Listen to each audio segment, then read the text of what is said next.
Welcome to Awake, Arise, and Triumph Ministries.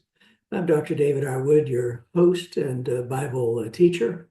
You're watching the video companion to the written The 3-Minute Word blog, which is found on our website and other platforms. The website is Awake, Arise, and Triumph Ministries.org, all lowercase.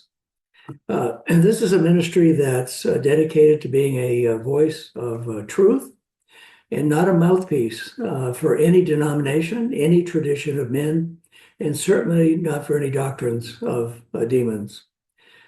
All of these untruths, all of these untruths have progressed and have resulted in a progressive loss of power in the church. These untruths have flourished and increased with the passing of time.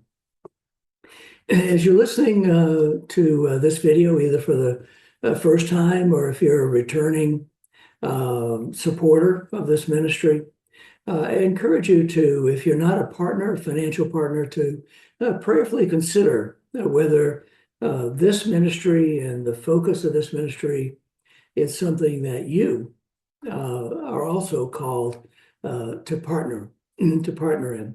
I also want to remind you, I've written several books, and today the one I want to mention is Awake, Arise, and Triumph, Be Love, which I published last year.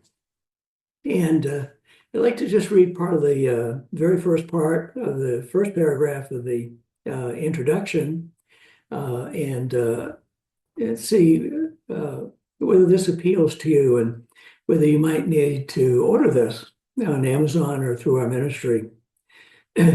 We are made in the image and likeness of God and are of like kind with God.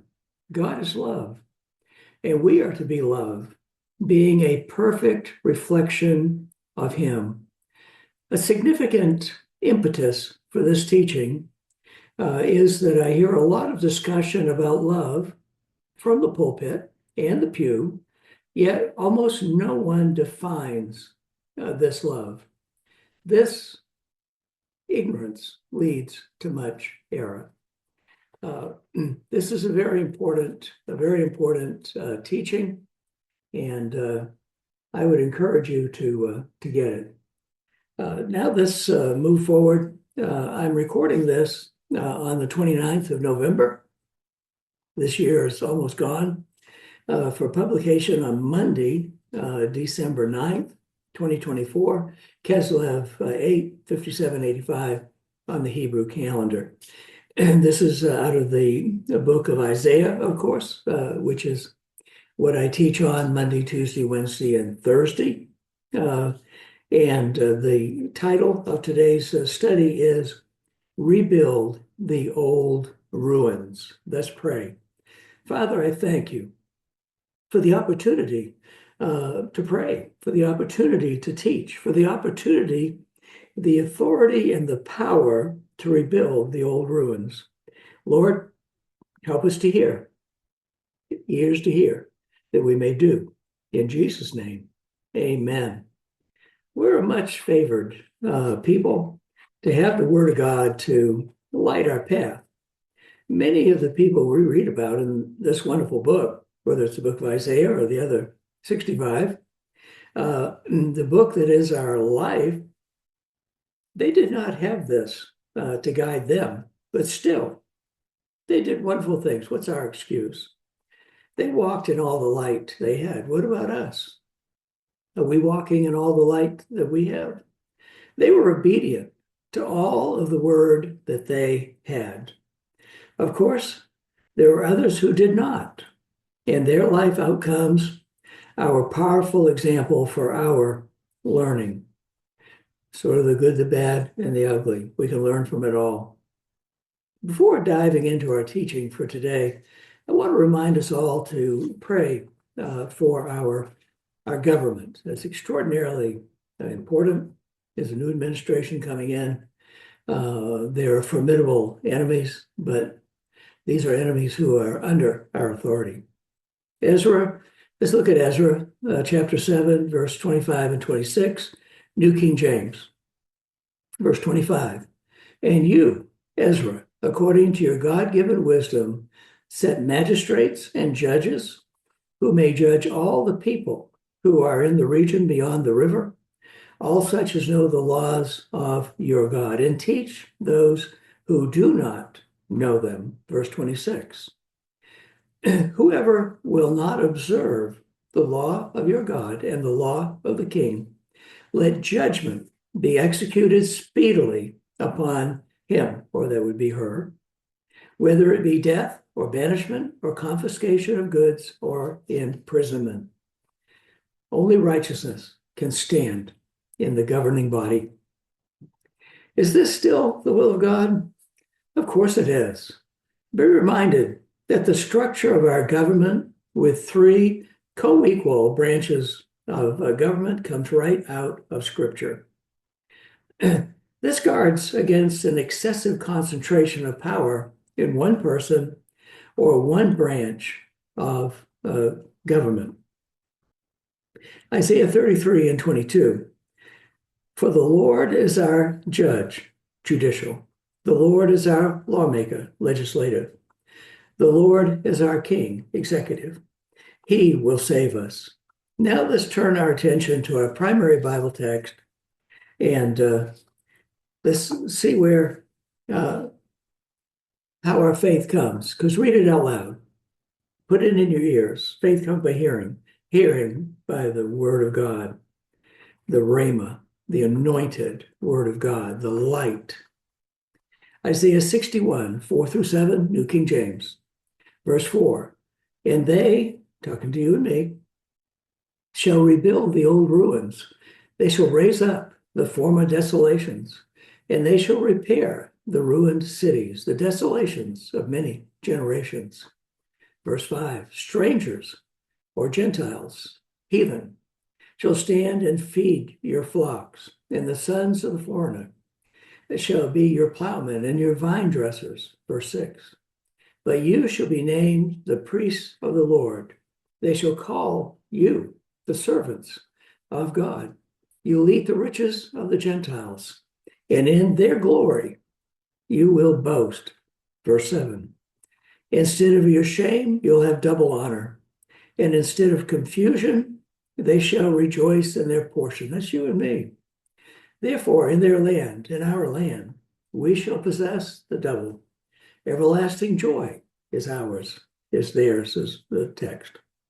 You recall, and if you don't recall, go back and review, that in the last chapter, the Lord talked about his will for his people, what the millennial reign would look like, and finally the new heaven and the new earth.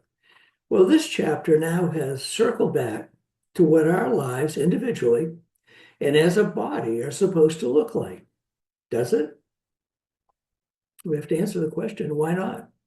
If you answered no, then could we accurately conclude that we are out of the will of God? Well, of course we could. And I know we don't like to, but that would be the conclusion.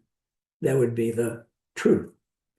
As we plunge into verse 4, we find that we're supposed to be rebuilding places that are in ruin.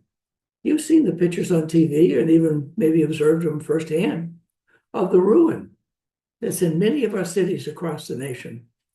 And that we're supposed to be rebuilding those, making them places of honor, places of cleanliness, places of safety.